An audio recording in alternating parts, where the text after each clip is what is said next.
world, my name is Nicholas Montez, and you're watching my YouTube channel, Nicholas Montez. Welcome back to my YouTube channel, everybody. I'm so excited to have y'all back here together again. And in today's video, we're gonna be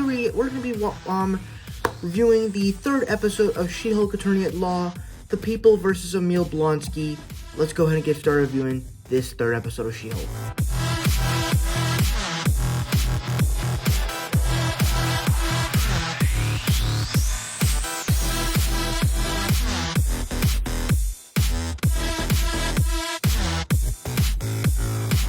So, we'll talk about the good on this episode. Personally, I think what this episode does great is really setups and plot lines that I was interested in. So, the main plot of the episode is really explores why exactly did Wong break Abomination out of prison. And it's like because when they talked about that in the second episode, this show establishes that this show takes place after Shang-Chi. Like, all that stuff with Wong breaking Abomination out of prison, that all happened before this show happened. So, I thought it was kind of interesting in the way they did it, in the way that they actually established that.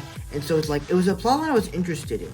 But then also, like, when they introduced the Wrecking Crew, like, obviously, I'm not the biggest fan of it, which we'll talk about in the bad. But, like, even then, I thought, like, the setup, the ideas of it seemed like cool setups for it. So, like, that's the cool thing about this episode, is that it feels like it's setting up stuff that I think will be cool for the future of this show. With that said, we're gonna move on to the bad now, because there's way more bad than good.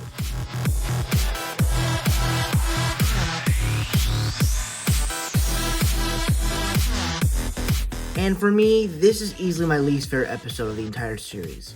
First things first, I think that the answer to why Wong broke Abomination out of prison is just kind of stupid. He broke him out of prison because he needed an opponent to train to be Sorcerer Supreme. That's kind of stupid, if I'm being honest. Like, that's very stupid. Like, granted, when we saw that in the Shang-Chi film, I was like, this is really cool, but, like, why did he do this? Like, you literally could have chosen any other opponent, but you had to choose Abomination. Like, I feel like that, because he was close with Bruce Banner and Captain Marvel at the end of that film, I was thinking, like, do they have some sort of, like, does Wong have some sort of connection with the Hulks now, and all these little Hulk characters and stuff? Like, why exactly does he have a big connection to all these characters? And I don't know. The answer to it was just not that great.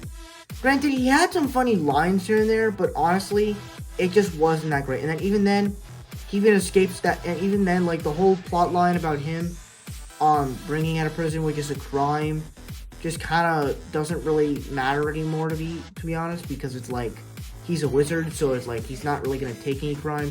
So what was kind of funny, though, was that they actually showed us, like, what exactly he did before he became Sorcerer Supreme, as he worked for Target, which I thought was kind of funny. Also, another bad thing about this episode, there's storylines. Coming to this episode, this show feels more like a sitcom than an actual show with a storyline. I mean, obviously, the storyline with Abomination is going to continue, because we've seen him in more shots with his little friends and stuff.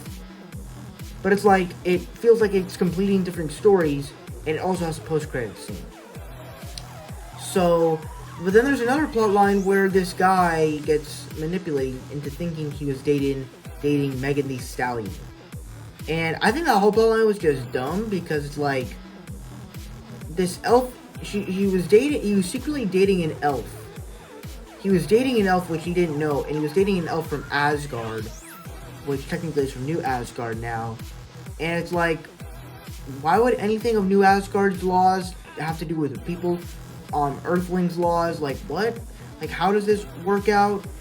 And then even then, like, even seeing Megan Thee Stallion in here, I don't really feel like was necessary, to be honest. I mean, obviously, I will say this, it was kind of funny to see her twerk with She-Hulk at the end of this episode in the post-credit scene. And here's the thing, I'm pretty much once the next episode comes out, I'm gonna be prepared going into that next episode, expecting an end credit scene, because ever since the first episode, I've just been missing the end credit scenes, and I don't watch them until I see something about it, and I'm like, wait, did I miss this? Like, I literally thought, like, I saw She-Hulk and Megan Thee Stallion twerking, and I'm like, wait, did I miss this? Or is this an end credit scene like She-Hulk episode 2 and 3, episode 2 and 1? And so, like, I missed it, and then I saw it, and it was like, oh my gosh. Like, you can just kind of see the silliness of how much the MCU has come up to this point from. And even then, they were comparing it to, like, the stuff that when, like, Tobey Maguire was dancing in Spider-Man 3, or when Baron Zemo was dancing in Falcon Winter Soldier. Honestly, when Baron Zemo was dancing in Falcon Winter Soldier, I don't really feel like it was awkward or cringy. I don't think that at all, because he was dancing at the right moment. But, like, these characters were just dancing out of nowhere. And I think the last thing to close out the bat on here is the Wrecking Crew. As you guys know, those are the people, that 4-people crew that She-Hulk fought at the end of the episode that tried to get her blood. Those people are called the Wrecking Crew. They're like this big superhero team. You can look it up, and it shows comic book versions. Yeah, they kind of sucked in this episode. I mean, the look of them just looks like regular guys with very powerful weapons, and I don't think it's really that good. I'm hoping that maybe they get an upgrade. I'm really hoping they do. If not, I hope they actually at least get cool in the action. So that's pretty much the bat on this episode. Before I get my final score, be sure to know down below, what were your thoughts on this episode? Did you guys love it? Did you guys hate it, or in between? Let me know all your thoughts down in the comment section below. With that said, let's get all my scores.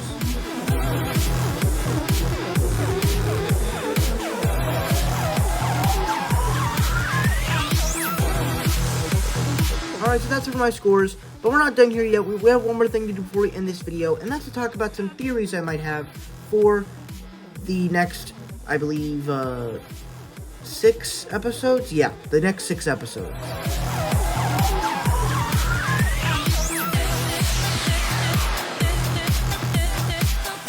And personally, one of the most anticipated things when it comes to this show, I mean, obviously, one of the most famous things about this show when it comes to talking about it is really that it's famous for having cameos.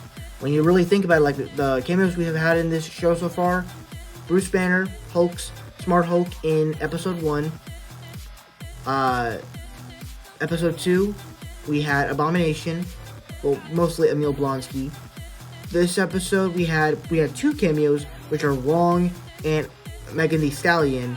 So I don't really know if we count her as a cameo because she's not really a character. She's playing herself.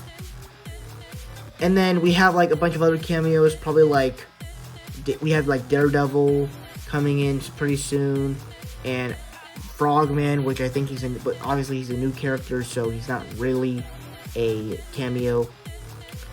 But that's the thing. But besides the cameos, which I'm pretty sure, I hope they do Daredevil justice. I think the best thing when it comes to this show, the thing that gets me most excited for it, is really just the plot, the stories they could do with this. Introducing the characters they could do with this. So like, before the Wrecking Crew left off, they said the boss is not gonna like this. The boss isn't gonna be happy. And I kept hearing all these rumors about the leader, and the leader is like a very cool Hulk villain. And so if the leader is in charge of this crew, that would be amazing. And especially since Disney might be getting the rights to Hulk in 2023 next year, in summer 2023, that's going to be amazing, because it's like you're bringing Emil Blonsky, who was in the Incredible Hulk film, and you also brought back a bunch of other characters, and so I think it's just a cool way. And then even doing the Planet Hulk storyline, maybe we'll probably see Scar in this show. Who knows? I want to see something. Maybe Hulk will come back with backup, and Scar will come and fight the Wrecking Crew. Who knows? I'm excited. I'm excited to see some cool stuff. So yeah, that's pretty much all my theories I have. Thank you guys so much for watching. I really hope you enjoyed this video. Don't forget to like, comment, and subscribe. All my social media stuff is in the About section over there. and I'll see you guys in the next video. Bye-bye.